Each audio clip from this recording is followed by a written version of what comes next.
Jesus andando sobre as águas. Todo mundo conhece essa passagem, não é? Mas e se a gente pensar que o verdadeiro milagre não é o que acontece sob os pés de Jesus, mas o que acontece dentro do coração dos discípulos? Hoje a gente vai mergulhar nessa história, mas não só como uma demonstração de poder.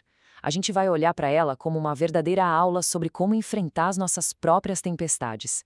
É uma meditação perfeita para a nossa caminhada de cada dia. E tudo começa com uma pergunta que, vamos combinar, é bem desconfortável.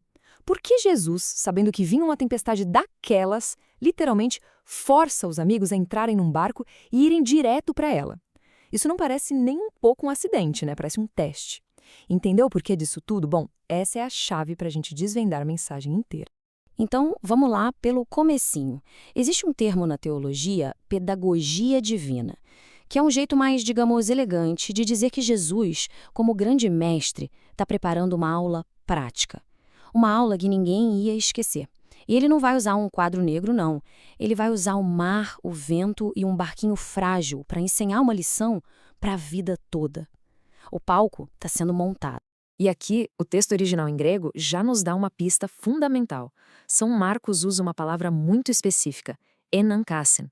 Isso não é um pedido gentil, não é uma sugestão do tipo, que tal entrar no barco? A tradução mais fiel seria ele compeliu, ele forçou. É um verbo forte, quase que violento. Jesus não apenas os envia, ele os empurra para o mar, sabendo perfeitamente o que os aguardava. Por quê? Porque aquela provação ela era parte essencial do treinamento deles. E este slide mostra um contraste impressionante que São Marcos constrói de propósito.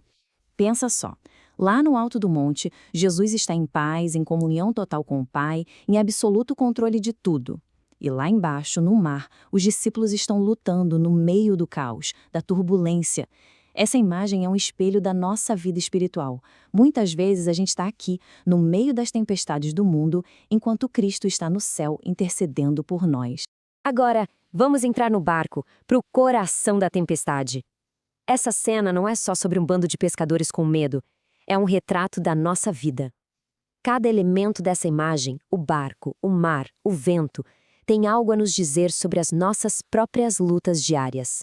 Sabe, desde os primeiros séculos da igreja, os padres viam o barco como a própria igreja ou então como a nossa alma, navegando nas águas agitadas do mundo. E o vento contrário? Bem, o vento contrário é tudo aquilo que tenta nos tirar do rumo. As nossas paixões desordenadas, as tentações e, claro, as dificuldades e até perseguições que o mundo nos apresenta. E aqui vem uma das coisas mais consoladoras de toda a passagem. Imagina a cena. Para os discípulos, no meio daquela escuridão, das ondas gigantes, Jesus parecia ausente. Mas a verdade é bem outra. Do alto do monte, o olhar divino dele atravessa a tempestade. O texto diz, ele os viu lutando. Ele não está distante, nem indiferente. Ele vê cada remada, cada gota de suor, cada onda de medo. A aparente ausência dele não é abandono, é espera. Ele está vendo tudo. E o momento em que ele decide intervir, é simplesmente perfeito. Ele chega na quarta vigília da noite, que seria ali entre 3 e 6 da manhã.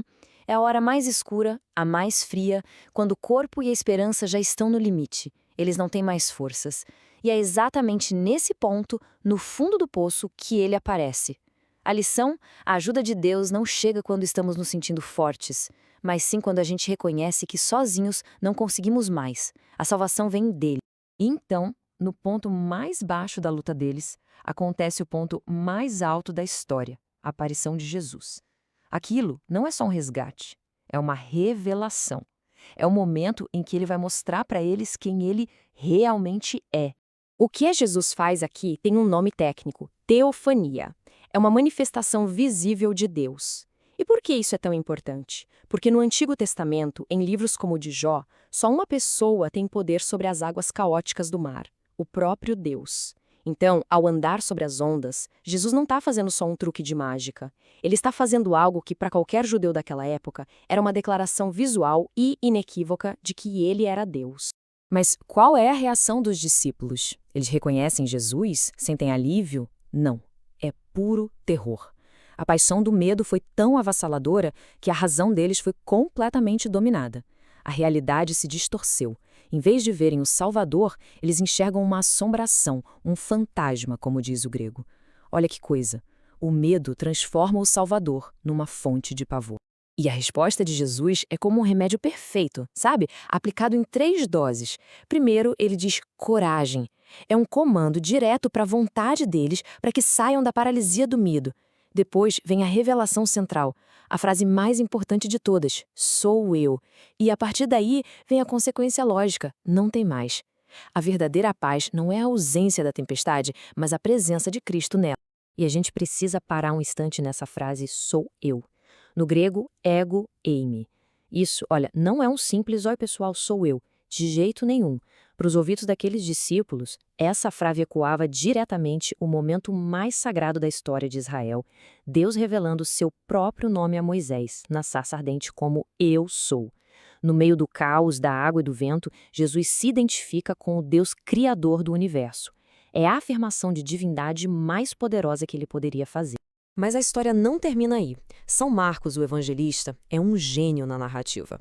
Depois de nos mostrar a tempestade no mar, ele vira a câmera e nos mostra a verdadeira tempestade, aquela que estava acontecendo dentro do coração dos discípulos.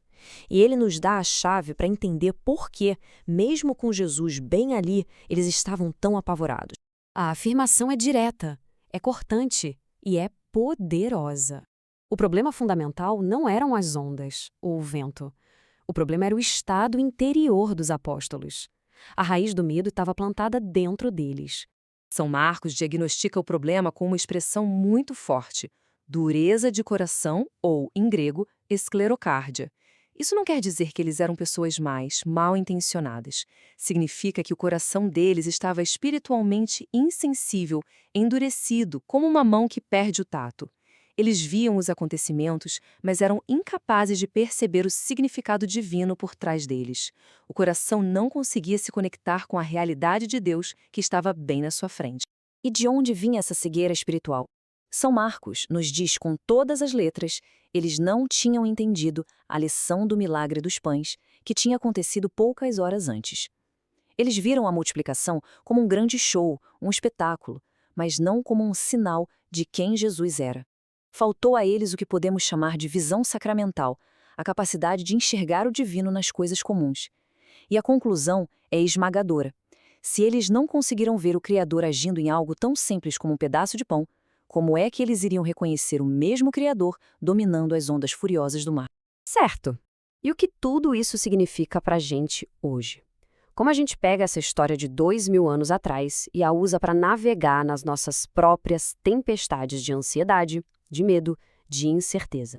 A grande lição talvez seja esta: a paz não vem quando a gente rema com mais força contra as ondas.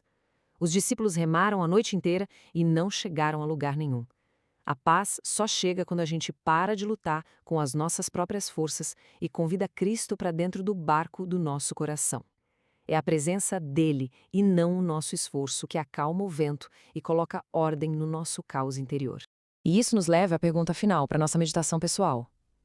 A cegueira dos discípulos começou com o pão. E a nossa?